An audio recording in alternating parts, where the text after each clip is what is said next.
send you our most sincere message of solidarity and hope as we share with you our thoughts on the state of a nation. Of course, we are aware yesterday the President did give his state of the nation, but we as Catholic bishops have just concluded a synod meeting in Rome, and some of us convened by the Pope Francis. It was a meeting of representatives of Catholic bishops from all over the world, and as well as over other religious and lay delegations. The theme of the synod on synodality focused on participation, communion, and mission that we all derive from God the Father. The synod was an expression of great communion in many diverse cultures and traditions. This gives us a great hope that even here in Kenya, we can all find ways of working and walking together and living together as a nation within our diversities, even with our political and ethnic and social differences, as we forge our common destiny. We now wish to share with you some of our reflections on the current state of our nation. We Kenyans are ordinarily optimistic about the diverse situations we may face all the time. This resilience is evident in times of hardships, in families, and even in society. Nevertheless, this resilience has been greatly tested in the current period, leading to many to despair, a sense of hopelessness as they try to make ends meet. Our country is facing perhaps the most acute economic strain, coupled with unemployment, drastic climatic changes, and uncertainties in the direction of decision within our governance. Some of the emerging issues in our country are, number one, the high cost of living. Whenever and whatever affects a Kenyan, no matter where his social or status is concerned, for all Kenyans, we are reiterating many times our great concern about the rising cost of living. We continue to witness the rise of cost of fuel, the cost of basic commodities, and added demands from the care of the family in school fees and health care. We are particularly concerned that the people who are affected most by this situation are those in lower income bracket, and especially the poor and the miserable. This has created an added suffering to the people already strained by recent COVID-19 pandemic and drought effects. The high cost of living has deeply affected the shaken and social fabric of Kenyan society. It is especially strangling the very poor in their modest needs. Families are under immense stress as they struggle to make ends meet, leading to strained relationships and increased tensions within the households. Parents find it challenging to provide for their children's education, health care, and overall well-being. This situation is perpetuating a cycle of poverty, limiting opportunities for personal and social growth. This economic stagnation further exacerbates the unemployment problem, creating vicious cycle of financial hardship for the population.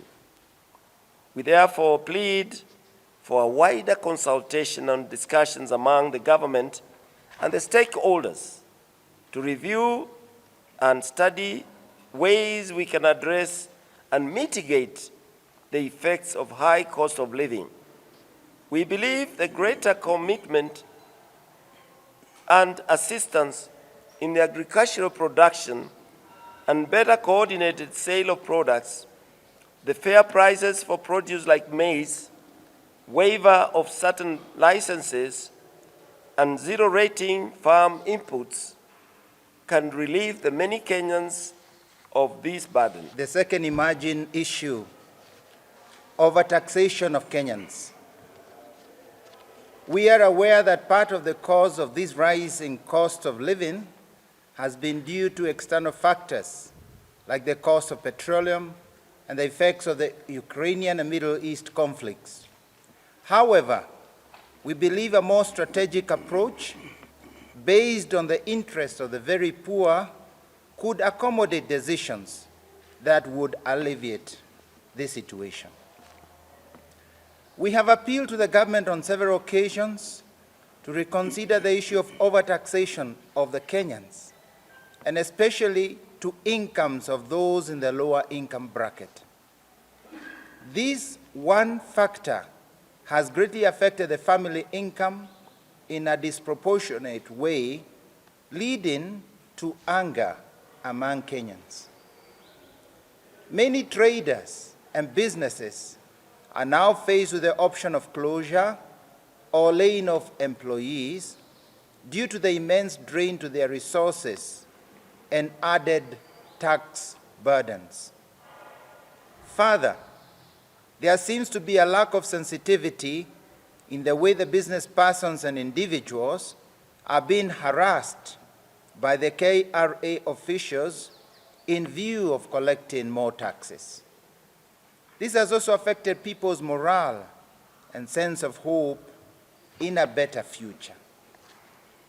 We appeal yet again to the government to find reasonable balance between the desired income for the government and the minimum protection of the basic needs of the very ordinary Kenyan and respect to their dignity. Our true patriotism and true leadership as government, churches, all faiths can only be measured in the care we have for the most vulnerable in the society. Third emerging issue, plight of unemployed Kenyans.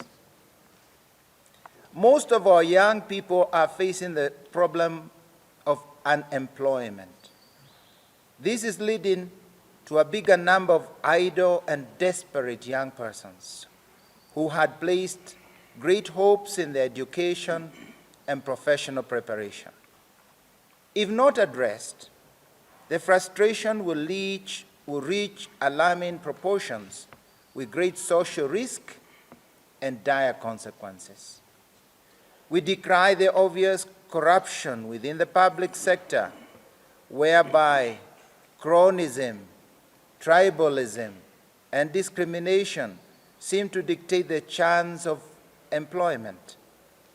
The avenues of fair employment seem to be dwindling. The vice of bribery and favors for employment has truly discouraged job seekers, especially the young people. We therefore appeal for a more transparent and fair process of employment, especially in public offices. The fourth emerging issue, challenges in the education system.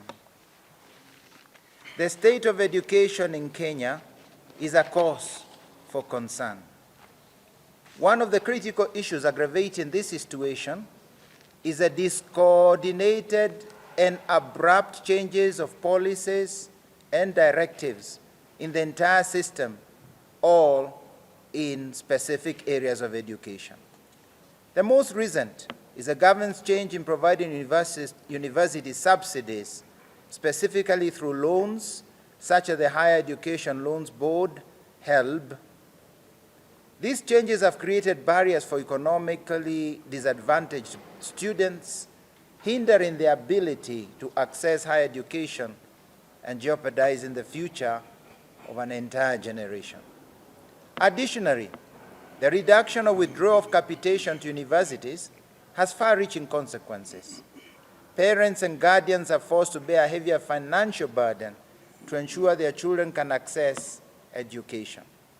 Students are forced to stay in deplorable living conditions, prone to delinquency.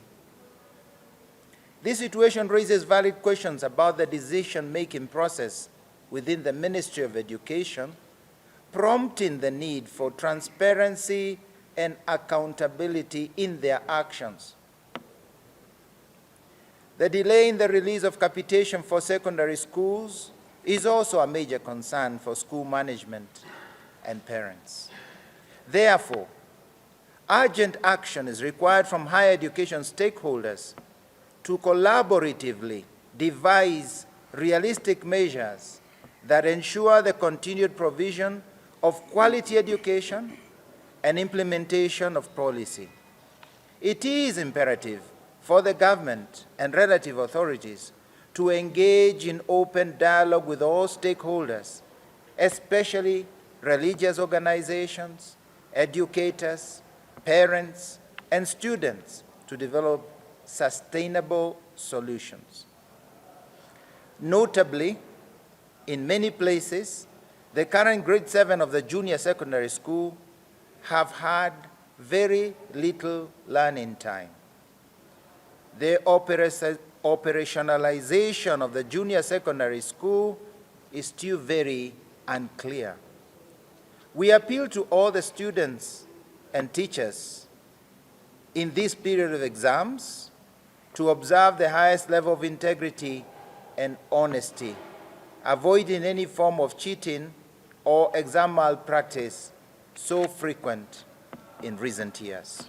For the fifth concern, protecting the dignity of every Kenyan.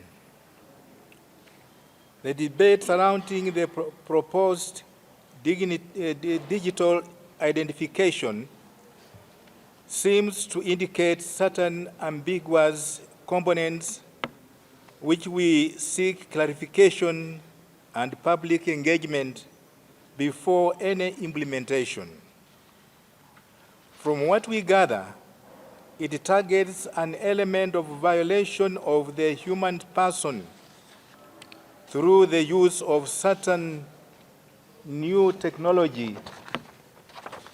We are therefore raising our concern that a process that involves any assertion or insertion of microchips or other digital elements, especially to newborns, is unacceptable because this would compromise the inviolable dignity of the recipients.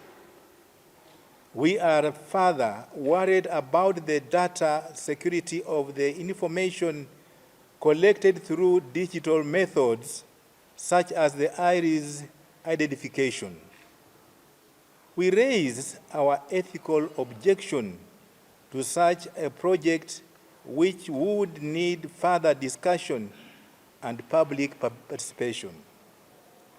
In the same breath, we condemn all forms of human trafficking involving children, workers, and especially women for economic exploitation. We have also noted the alarming increase of cases of human organ harvesting. Ongoing issues. 1, bipartisan talks. We applaud all parties concerned for having heeded to the plea of Kenyans, religious leaders, and many other people of goodwill to come together and seek an amicable solution of their differences through dialogue in the ongoing bipartisan talks.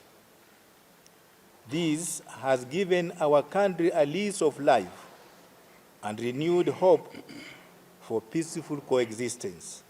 Moreover, we believe that the spirit of dialogue can bring about greater progress in political, social stability, and common purpose for the good of our nation.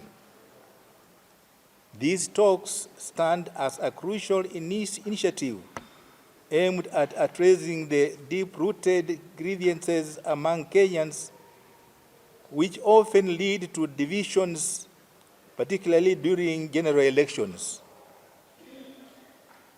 Recognizing the significance of these talks, we encourage those charged with the discussions to have the interests of Kenyans at heart. We also invite all Kenyans to support and contribute to this initiative according to their capacity. We believe the substantive discussions arising from these talks can be further expanded to include many stakeholders and religious leaders to ensure acceptance and ownership by citizens. In doing so, Kenya can move forward with a stronger sense of national unity and purpose, ensuring a peaceful and prosperous future. Number 2, security of Kenyans. Security of each and every Kenyan citizen is the primary duty of the government. We have noted with concern the increased incidents of insecurity and loss of lives, which imply a huge lapse in security oversight. Some of the recent conflicts in Sondu area of Kericho-Kisumu border, Lamu, Baringo, Samburu border, and other parts of North Rift seem uncontrolled in spite of presence of security officers. We have also seen the emerging of armed criminal groups. We are appealing to the government security agencies to be more proactive and decisive in dealing with the situations swiftly. The shocking loss of over 400 lives in Shakahola still begs the explanation and the clear accounting of what really happened and how it escaped the security agents. The alleged ritual deaths and possible human organ harvesting has had no response from any responsible agents. This is a major scandal for our nation at this stage of our independence. We therefore ask the government to come clean on alleged cases of human organ harvesting in this country. The third ongoing issue, the freedom of speech. While we applaud the exercise of the freedom of speech in Kenya, there have been instances where some of our leaders have abused their freedom of speech. They have resorted to using language that demeans and belittles their fellow Kenyans. Such behavior not only erodes trust among communities, but also fuels division and animosity. Respect for the dignity of every person should be at the core of public discourse, fostering an atmosphere where diverse opinions are valued and appreciated.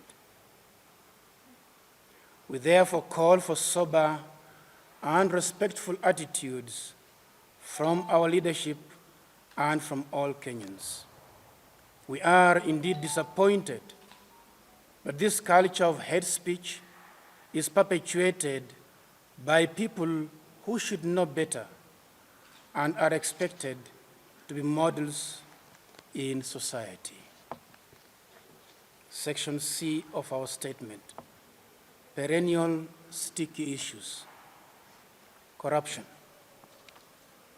Corruption in our society, both within the systems of leadership and among Kenyans, has been the most devastating sickness we continue to suffer from. Unfortunately, we don't seem resolved enough to truly and comprehensively rid ourselves of this great monster. We, as Church, continue to call upon each Kenyan to commit himself or herself to eradicate this menace.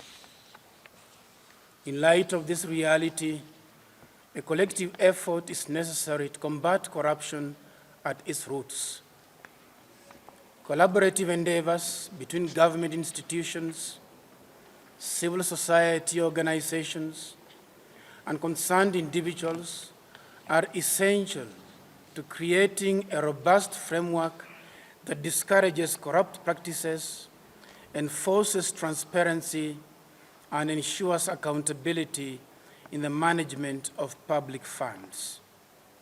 We, the Catholic bishops, once more call upon all Kenyans to take a strong stance against corruption within their workplace and communities. On our part, we undertake to reactivate the campaign against corruption, starting from the grassroots, highlighting the importance of fostering a culture of integrity, honesty, and accountability at every level of society. Number 2, the National Hospital Insurance Fund. For most Kenyans, the biggest risk and burden is often the cost of health care. We acknowledge the efforts of government to provide universal health care to all citizens. This would be a great milestone to improve the welfare of the citizens. At the center of the universal health care is the smooth and efficient operation of NHIF. It is for this reason that we once more raise our concern of the backlog of huge unpaid reimbursements to mission health institutions that support the health provision at the grassroots. By covering medical expenses, including surgeries, treatments, and medications, we can ensure that individuals receive the necessary health care services, improve their health outcomes, and quality of life. However, this must also come with a commensurate responsibility to support these institutions, which now are facing unbearable financial strains.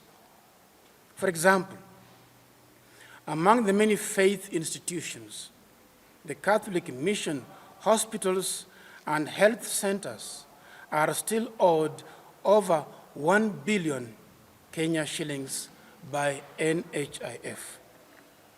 We are still worried what may happen after the planned reorganization of NHIF.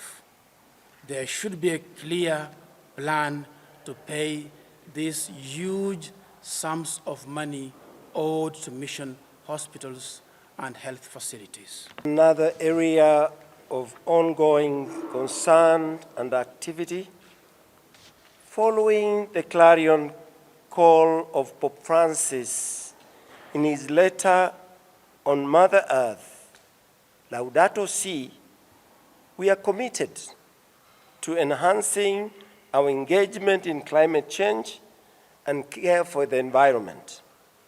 We applaud the government for initiatives in this area, and for the recent public holiday set aside for tree planting. We urge our Christians and all people of goodwill and Kenyans to fully engage in this initiative and come out to plant trees within their homes, churches, schools, and villages. We can also engage in other environmental activities, such as cleaning of our environment, preventing soil erosion. We urge the government to enforce laws to reduce pollution on our rivers, which are a source of water for the many downstream communities. Care for environment is part of our responsibility as children of God and Christians. We care and preserve our Mother Earth for the generations to come. Let us also take advantage of the ongoing rains to plant and harvest water. In conclusion, we realize the delicate situation we all find ourselves in at the moment. We are encouraged, though, by the words of the Scripture that Christ does not abandon us. Christ does not abandon us. This is as quoted from Matthew 28:20. I will be with you always, even at the end of the world. However, we all need to play our part to navigate better these difficult times. Leaders, governments, citizens, young and old, and all religious men and women, we can raise up above all these challenges, continue to build our country. And may God bless Kenya. May God bless all our families, wherever you are watching from or listening from. God loves us. Tumsifu Yesu Kristo. The cost of living has been caused by many things, starting with the drought we had, going to the wars we have had in different parts of our country, which made our petrol go up, of course, and also realizing the drought that we went through a few years ago, brought us to some areas to their knees, such that countries and even now counties depended entirely on relief food. And the relief food is not cheap, even though we get it from other places. It leaves people totally emaciated. You saw without relief, many people in northern frontiers of our country, they lost their all stock, animals, and that's why we're starting from. So what are we saying? We are saying it's also a global issue anyway. Also, we realize that. But we are caught up with a scenario where we are pulled both directions. There's no food, we are begging it, it's dry, we are looking for food. But also, importing food now is also an interesting question when other countries are trying to save us and help us.